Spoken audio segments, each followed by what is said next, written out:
Siya si El Gomez, isang Amazonang out of this world kung magsalita. Siya naman si Ethan Hernandez, isang saksakan ng sungit at yabang na lalaki. Walang sino man ang gustong bumangga kay Ethan Hernandez. Buha mo? Ethan pa pangalan mo? Ang baho over tae! At siya naman si Chase Lopez, isang sweet at charming. Pasensya nga pala sa nasa mga kaibigan kanina nga pala, Chase Lopez. El Gomez. Ano kaya ang mangyayari kapag pinagsama-sama niyo sila? Magsisimula na kaya ang World War III? Pre, may mo ba yung babae kanina? O pre, nalabit for sale lang ako. Sige pre, ligawan natin siya. Pag sinagot niya ako, akin na ako mo. Pero pag sinagot ka niya, iyokonto ko. Sige din.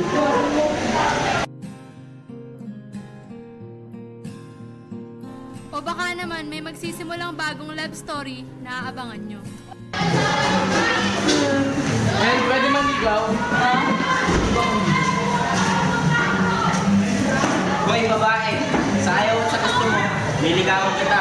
Babat Yusi, di kayami.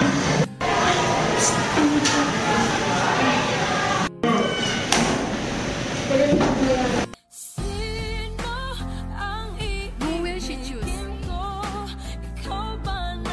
Ang Ethan ba nakaaway niya? Hoy!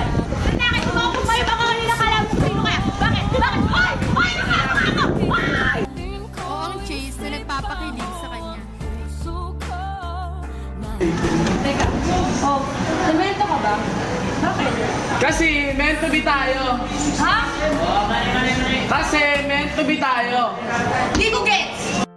Kasi meant to be tayo. At it meant to be. And, malapit na tayo. El, kailangan mo nang mamili. Huwag mo nang madalhin si El. Si Chase o ako. Sa pagpatak ng bawat oras ay ikaw ang iniisip-isip ko. Hindi ko mahinto, pintig ng Bye! Oh, para sa'yo. Aling ko to? Kainin mo. Oo, sige. ang iibigin ko. Ikaw ba na pangarap ko?